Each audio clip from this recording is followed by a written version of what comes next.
요즘 세상을 보면 상식적이고 합리적인 일들만 있어도 되겠다 싶을 만큼 너무 몰상식적이고 비합리적인 일들이 많이 일어나는 것 같습니다. 그래서 그냥 평범한 일상이더라도 합리적이고 이성적인 일들만 있어도 좋겠다는 그런 생각을 하게 됩니다.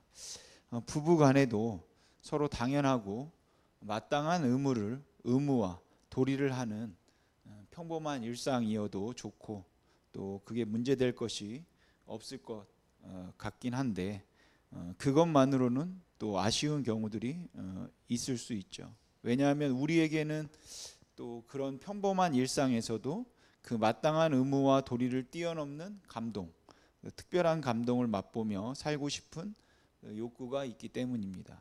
그래서 조금만 더 감동스러울 수 있으면 좋겠다 싶은데, 그런 감동이 없어서 섭섭하고 재미가 없다고 느끼는 것이죠. 그런데 그렇게 특별한 감동을 기대해서 섭섭해하고 있는 상대에게 의무라고 생각되고 마땅한 도리라고 생각되는 자기에게 주어진 일만을 해놓고는 도대체 내가 뭘 잘못했냐고, 뭐가 부족한 게 있어서 그렇게 섭섭해하냐고 따지는 상대는 또 정말 얄미울 겁니다. 아마도 저의 아내가 저한테 느끼는 그런 감정일 것 같습니다. 그러나 사실 이건 그 합리적인 마땅히 할 도리를 다했으니까 합리적인 행동 이상의 감동을 요구하는 것입니다. 그리고 이런 논리에서 보면 오늘 본문 말씀도 사실은 석연치 않은 부분들이 있습니다. 그래서 오늘 본문의 사건을 사마리아 사람의 입장이 아니라 다른 9명의 사람의 관점에서 좀 생각을 해보려고 합니다. 오늘 본문을 보면 사마리아와 갈릴리 사이의 그 경계에 있는 마을에 나병 환자들이 10명 살고 있었습니다. 아마도 나병 환자들은 따로 모여 마을 외진 한 구석에 살고 있었을 겁니다. 사실 갈릴리 사람들하고 사마리아 사람들은 원수지간이어서 서로 왕래하지도 만나지도 않는 사이입니다. 하지만 이 10사람은 나병이라고 하는 같은 고난을 경험하고 있어서인지 그래도 함께 어우러져 살았던 것 같습니다. 아마도 그들은 그 나병으로 인해 갈릴리에서도 소외되었고 사마리아에서도 소외되었을 겁니다. 그래서 그들은 자기들끼리 어우러져서 한 마을에서 어떤 공동체를 이루고 살고 있었던 것 같습니다. 그러던 어느 날 예수님께서 그 마을로 지나가신다는 소문을 들었습니다. 그래서 이 10명의 나병 환자들은 예수님을 만나기 위해 나왔습니다. 여러분, 나병은 부정한 병입니다. 단순히 그 전염성 때문에 부정한 것이 아니라 그것이 하나님의 저주다 라고 생각했기 때문에 유대인들은 하나님의 저주를 받은 나병 환자들을 격리시키고 또 잘 돌보지도 않았습니다. 그렇기 때문에 그들은 버림받은, 사회로부터 버림받은 사람들이라고 할 수 있습니다.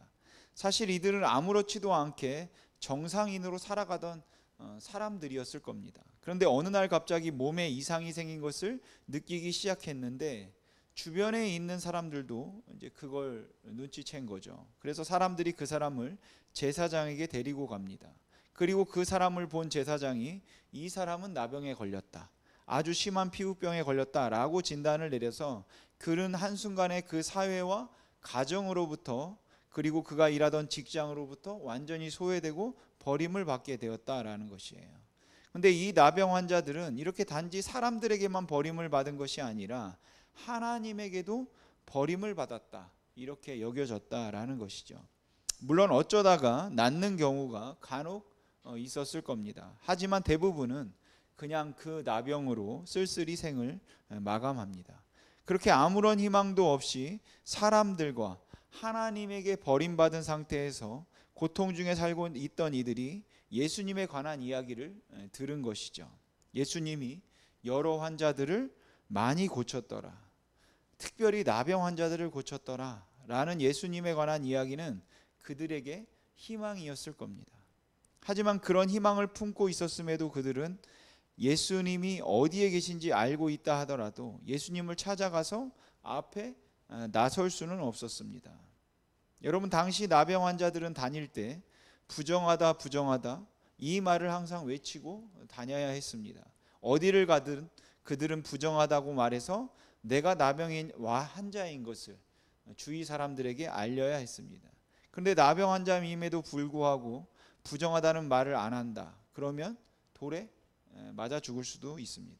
그러니까 일반인들 근처에 간다는 건 그들로서는 엄두도 내지 못하는 일인 겁니다. 그런데 그들이 예수에 관한 소식을 들은 것이죠. 거기다가 예수님께서 일반 사람들이 잘 다니지 않는 그 갈릴리와 사마리아의 경계를 따라 걸어가고 계셨습니다. 이것도 흔치 않은 일입니다. 그런데 아마도 예수님께서 이 사람들을 만나려는 의도에서 그 경계로 지나가지 않았나 하는 생각이 듭니다. 그렇게 예수님이 경계를 따라가시다가 그 마을을 지나가시게 되니까 예수님이 지나가신다는 소식을 듣고 거기에 있던 10명의 나병 환자들이 멀리 서서 큰 소리로 외치기 시작했습니다. 예수 선생님이여, 우리를 불쌍히 여기소서. 그리고 그 소리를 예수님께서 들으셨습니다. 그 나병 환자들은 사람들에게 가까이 갈 수 없어서 멀리 서서 큰 소리로 외쳤을 겁니다. 그리고 그 소리를 들은 예수님도 멀리 서서 그들에게 가는 것이 두려워서 멀리 서서 제사장에게 너희 몸을 보이라 이렇게 외쳤을까요? 그러진 않았을 것 같아요. 예수님께서는 그 소리를 듣고 그들에게 가까이 다가가셨을 겁니다. 그리고는 그들에게 정말로 상상하기 어려운 의외의 말씀을 예수님께서 하십니다. 그리고 저는 이 말씀을 볼 때마다 이 상황이 보통 믿음이 아니라는 생각을 합니다. 여러분, 그 10명의 나병 환자들은 자신들을 불쌍히 여겨달라고 외쳐서 예수님이 가까이 오셨을 때 주님께서 무엇 해주기를 기대했을까요? 하늘을 우러러 기도해 주시기를 기대했을지 모릅니다. 그들의 몸에 안수해 주시거나 몸을 만져주시기를 기대했을지 모릅니다. 그러나 예수님은 기도하지 않았습니다. 그들의 몸도 만지지 않으셨습니다. 또한 예수님께서는 그들의 믿음의 상태를 점검하는 질문, 너가 나를 믿느냐, 이런 질문조차도 하지 않으셨습니다. 아무것도 하지 않으셨어요. 그냥 예수님은 이렇게만 말씀하셨습니다. 가서 제사장들에게 너희 몸을 보이라. 예수님이 이렇게 말씀하신 것은 율법에서 제사장이 깨끗하다고 선언해야 다시 일반인으로 정상적인 가정생활과 사회생활을 할 수 있기 때문입니다. 그리고 그 다음이 제게 충격적이었는데 그 말씀을 들은 이 10명의 나병 환자들이 그 즉시 제사장에게 갔다는 것입니다. 여러분, 이게 정말 대단한 믿음 아닙니까? 이 10명의 믿음이 정말 귀하다고 대단하다고 생각되지 않으십니까? 예수님께서 어떤 모양으로든지 병을 고치시고 난 후에 이제 가서 제사장에게 보이라고 말씀하셨다면 제사장에 가는 것은 누구라도 할 수 있는 일인 겁니다. 주님께서 병을 조금이라도 고쳐주시는 표시라도 보여주셨다면 그 몸에 있는 상처가 조금이라도 낫게 한다든지 아니면 주님께서 기도 가운데 그들의 마음에 확신을 준다든지 혹은 어떤 현상을 보여주시고 난 다음에 이제 가서 제사장에게 보이라고 말씀하셨다면 그거 믿고 갈 수 있을 겁니다. 그런데 주님께서는 아무것도 하지 않으시고 그냥 어떤 현상도 보여주지 않으시고 그냥 제사장에게 보이라고 말씀하셨다는 거예요. 어쩌면 주님께 따질 수도 있는 상황입니다. 도대체 주님 어떻게 이러십니까? 기도라도 한번 해 주셔야 되는 거 아닙니까? 안수라도 한번 해 주시고 몸이라도 한번 만져 주셔야죠. 뭐라도 한번 해 보십시오, 주님. 그리고 난 다음에 내가 낫는 모습을 조금이라도 보고 나서 정말로 나았는지 정말로 정결해졌는지 확인하기 위해서 제사장에게 가는 것이 논리적 순서입니다. 근데 아무것도 하지 않으시고 몸에 어떤 변화도 없는데 예수님은 그들에게 그냥 제사장에게 보여라 라고 하셨다라는 것이죠. 아직 나병은 그대로인데 그렇게 가서 제사장에게 보이다가 나병이 그대로인 채 맞아 죽을 수도 있는 겁니다. 그래서 아무 느낌이나 징조도 없이 제사장에게 그냥 간다는 것은 정말 무모한 일이 될 수도 있는 것이죠. 그러니까 어떻게 제사장에게 그냥 가라고 하느냐고 따질 수도 있는 상황이라는 겁니다. 그런데 주님의 그 말 한마디에 그들은 제사장에게 그냥 갔다라는 것이, 저는 이들의 믿음이 정말 대단하다고 생각합니다. 그렇게 그들의 믿음이 대단해서 가기는 했지만 동시에 그들에게는 그 제사장을 찾아가면서 굉장한 불안함도 있지 않았을까, 이런 생각이 듭니다. 그리고 이들의 모습이 우리의 모습하고 좀 비슷하다는 생각이 들어요. 믿으니까 우리는 지금도 믿음 생활을 합니다.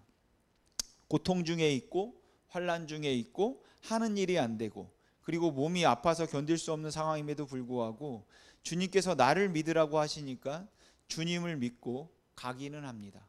그런데 너무 불안해요. 정말 도와주실까? 정말 그런 일들이 벌어질 수 있을까? 정말로 나에게 영원한 생명이 있는 것일까? 불안한 것은 우리도 마찬가지일 거라고 생각합니다. 왜냐하면 아직까지 이루어진 건 아무것도 없으니까요. 얼마나 갔을까요? 여전히 피고름이 나고 여전히 썩어 문드러진 피부를 가지고 불안함 가운데 가고 있던 나병 환자 한 명이 갑자기 소리를 지르기 시작합니다. 이상하다.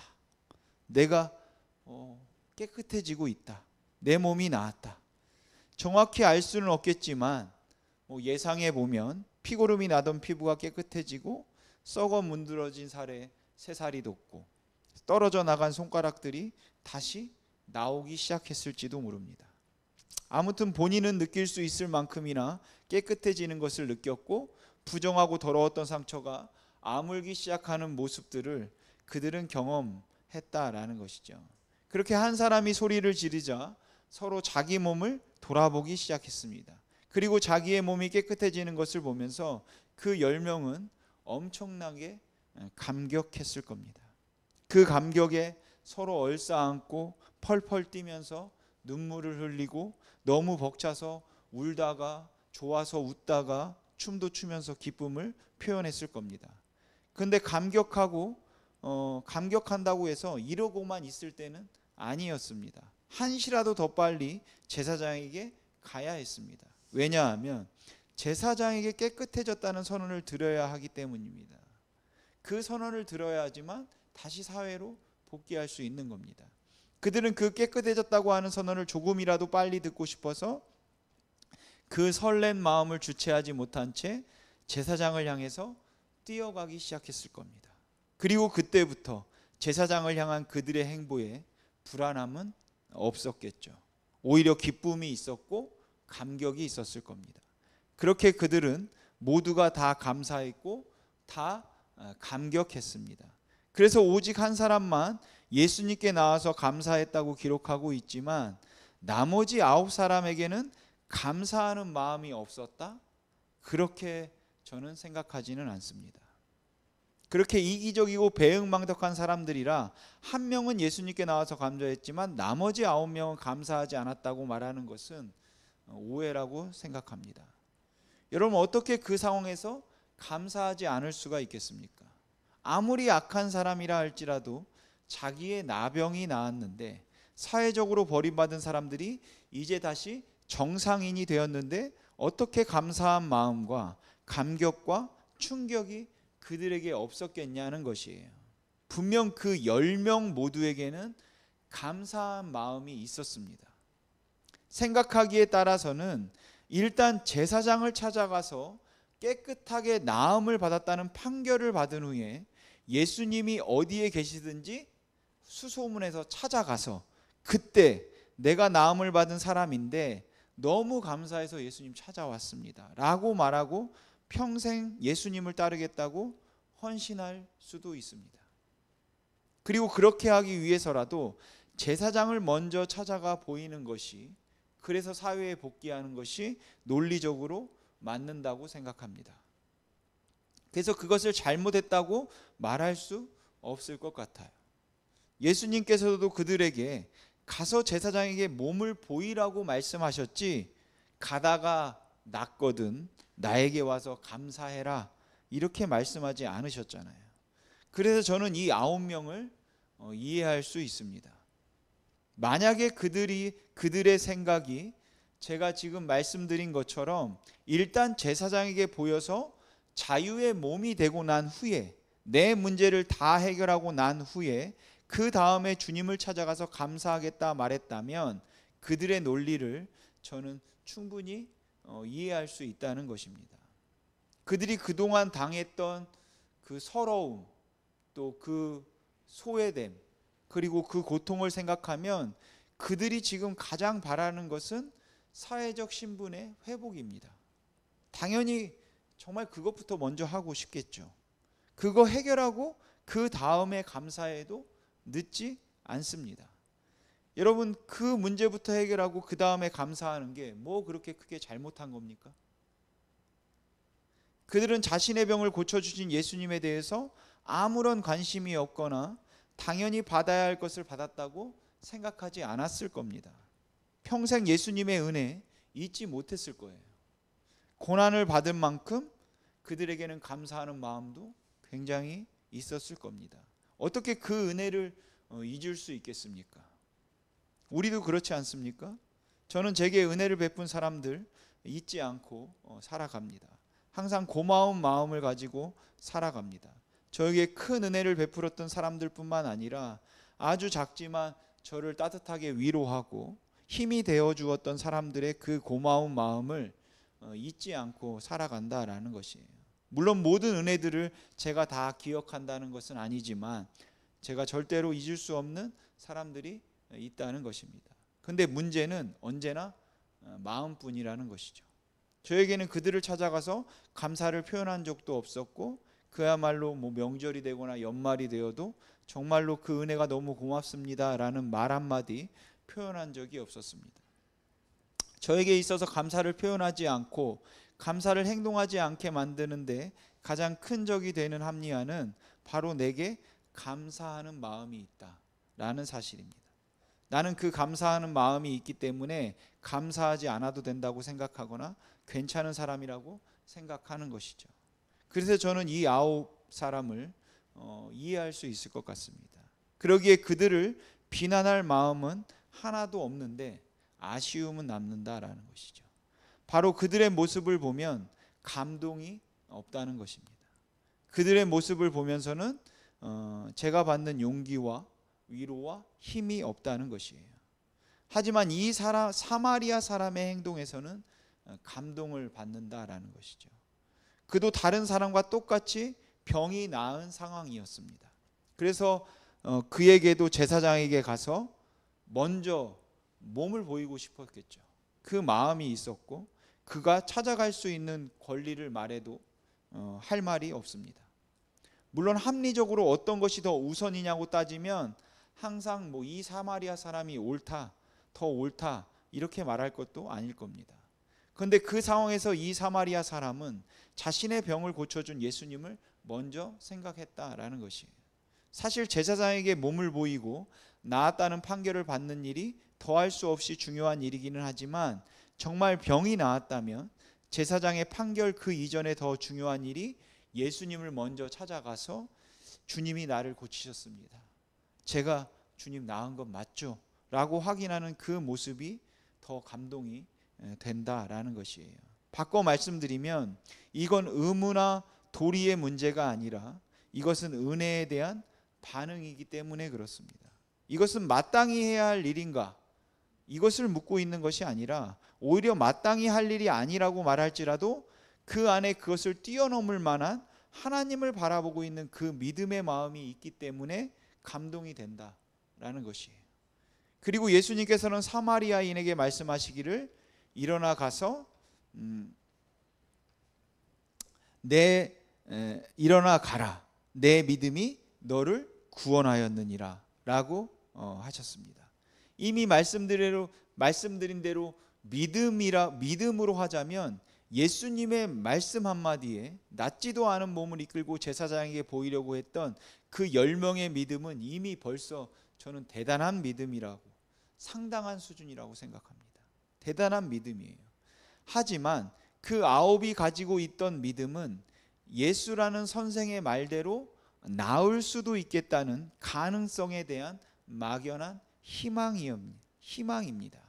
그러나 예수님께서 사마리아인에게 말씀하신 내 믿음이 너를 구원하였느니라 라고 말씀하신 이 믿음은 예수님께 나와서 그분을 신뢰함으로 맺어지는 인격적인 관계, 인격적 신뢰를 의미하는 겁니다. 그렇게 그는 주님을 바라보았고 그 주님께 감사하기를 원했다라는 것이죠. 그래서 9명에게도 감사하는 마음이 없었다고 할 수는 없겠지만 먼저 제사장에게 보이고 싶었던 그들의 마음을 충분히 이해할 수 있지만 다만 아쉬운 것이 그들에게는 이 특별한 감동이 없다는 것입니다. 지금은 돌아가셨는데 휴스턴에 있는 세인트 루크 연합 감리교회 담임 목사였던 제임스 무어 목사님이 계십니다. 그분이 한 번은 이런 간증을 한 적이 있습니다. 하루는 교인 중에 한 젊은 남자가 교통사고로 죽었다고 합니다. 그 남자가 26살이었는데 결혼도 해서 아내가 있고 아이가 셋이 있었다고 해요. 그래서 이제 남편을 먼저 보낸 20대의 젊은 여인이 새 아이를 키워야 하는 상황이 된 겁니다. 이 여인은 정말 아무것도 없는데 어떻게 그 새 아이를 키울까 생각하면 너무 막막하고 답답해서 무어 목사님을 찾아왔습니다. 근데 목사님 앞에 앉아서는 한마디 말도 꺼내지 못하고 그냥 펑펑 울기 시작했다고 합니다. 그럼에도 제임스 무어 목사님은 그 여인을 보면서 뭐라고 위로를 해줄 수가 없었다고 해요. 도대체 이 불쌍한 여인이 어떻게 살아갈까? 왜 하나님이 나에게 이렇게 잔인하게 행하시는 겁니까? 라고 묻는다면 뭐라고 대답을 해줄까? 하나님께서 어찌하여 나에게 이런 고난을 주느냐고 말한다면, 하나님의 뜻이 도대체 뭐냐고 묻는다면 내가 뭐라고 말해줄까? 정말 이럴 때 목사의 입장에서는 할 말이 없습니다. 모든 분들이 그러겠지만 저도 고난을 당해서 정말 힘들어하는 분을 찾아가는 것이 너무너무 힘든 것 중에 하나가 내가 하는 말 한마디 한마디가 다 상처가 될 것 같기 때문에 그렇습니다. 그래서 아무 말도 할 수가 없어요. 집사님 괜찮을 겁니다. 하나님께서 지켜주실 겁니다. 여러분 그 말이 위로가 되겠습니까? 안 됩니다. 오히려 그 말이 견딜 수 없는 그 말로 인해 견딜 수 없는 분노가 생길 수도 있습니다. 모든 일에 감사하세요. 하나님이 함께 하시잖아요. 우리가 받은 구원이 있고 영생이 있고 천국이 있는데 뭐가 걱정입니까? 그 말을 못하겠다는 거죠. 그래서 아무 말도 하지 못하고 어떡하죠 집사님? 그 말밖에 할 수 없는 그런 상황들이 있습니다. 제임스 무어 목사님도 아무 말도 할 수 없어서 펑펑 울면서 그냥 눈물을 쏟고 있는 그 여인 앞에 그저 가만히 앉아 있었다고 합니다. 그런데 한참을 울던 이 여인이 목사님에게 이렇게 말했다고 해요. 하나님이 왜 나에게 이런 일을 주셨는지 정말 모르겠습니다. 하지만 목사님, 제가 이건 압니다. 이런 고난 중에 저는 더 비참해질 수도 있고 더 나아질 수도 있습니다. 저는 지금 나를 구원하신 우리 주님을 의지하고 싶습니다. 그래서 저는 지금 하나님 앞에 힘들지만 감사하며 살아갈 겁니다. 그리고 그 말에 제임스 무어 목사님은 말할 수 없는 은혜와 위로를 받았다고 얘기하십니다.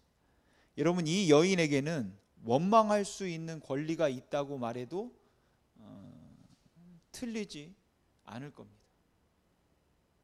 하나님을 원망할 수 있는 권리가 있다 말해도 틀리지 않을 거예요. 물론 교리적으로 따지면 틀립니다. 그러나 우리가 심정적으로, 그래서 우리가 삶의 현장, 신앙의 여정에서 하나님이 도대체 왜 나에게 이러시냐고 묻는 사람들, 우리가 이해할 수 있고 동정할 수 있고 그들의 원망을 충분히 이해할 수 있습니다. 그렇게 원망을 하고 낙심을 해도 낙심하는 죄를 짓고 있는 것이라고 책망할 수 없다라는 것이죠.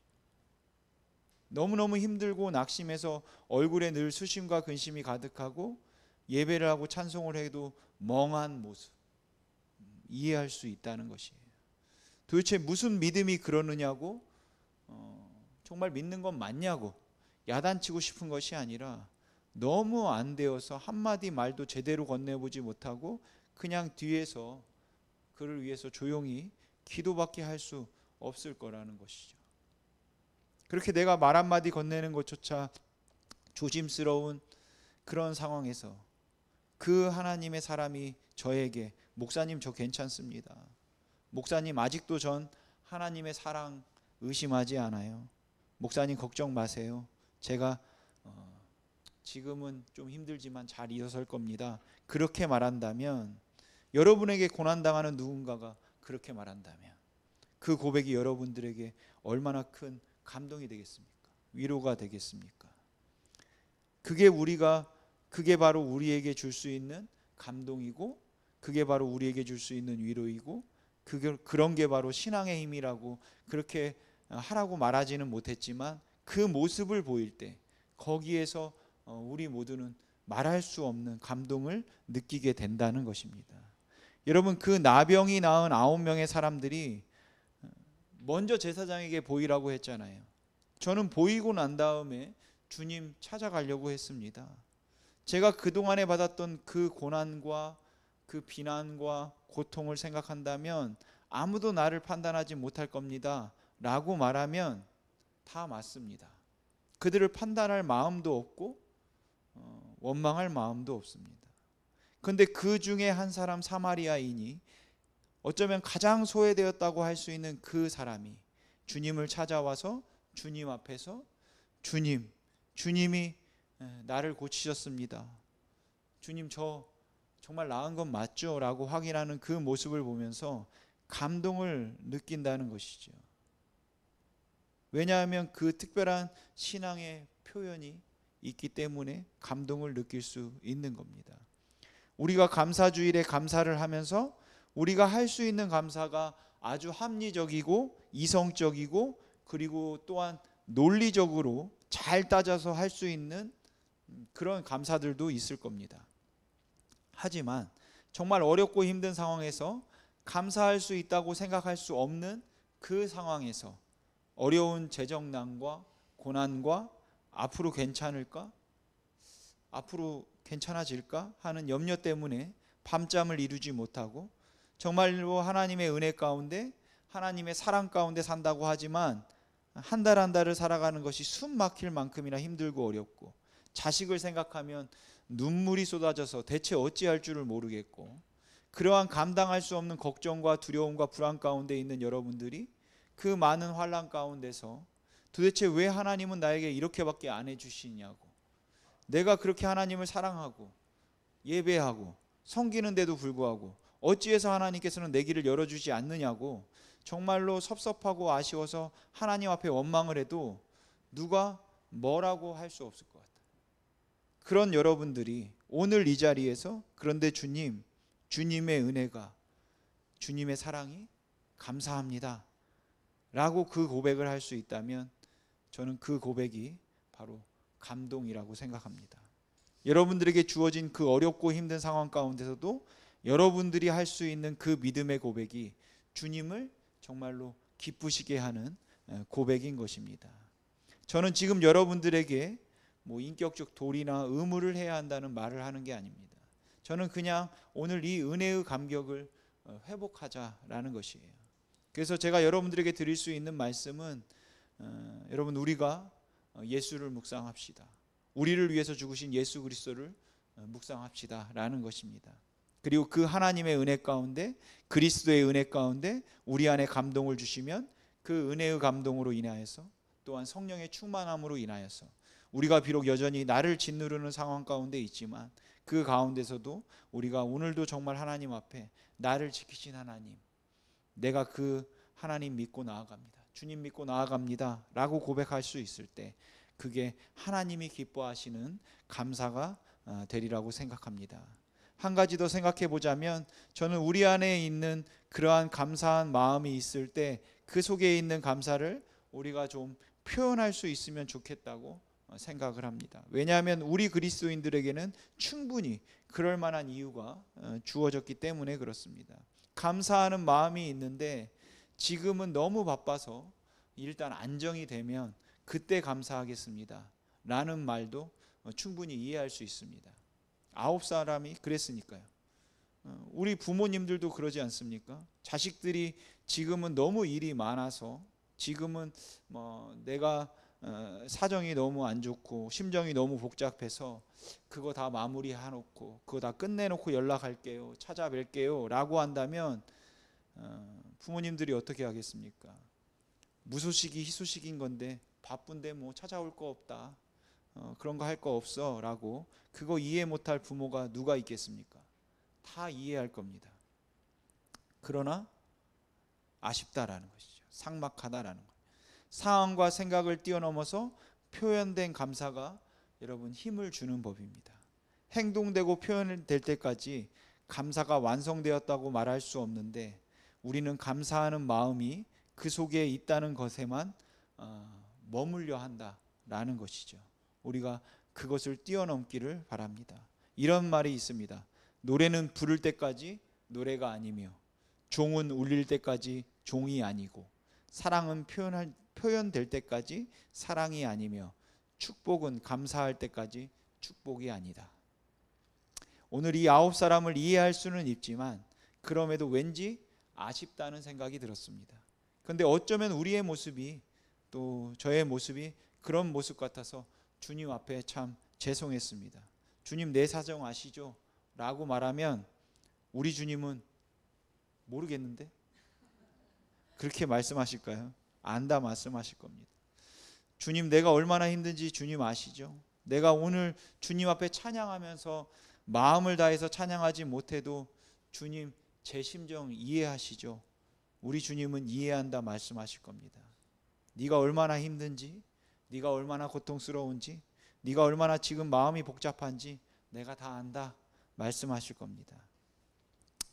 주님, 일단 제가 이 어려운 고비 넘기고 나면 그러면 주님께 감사할게요 라고 말하면 주님께서는 괜찮아, 그래도 괜찮아 말씀하실 겁니다.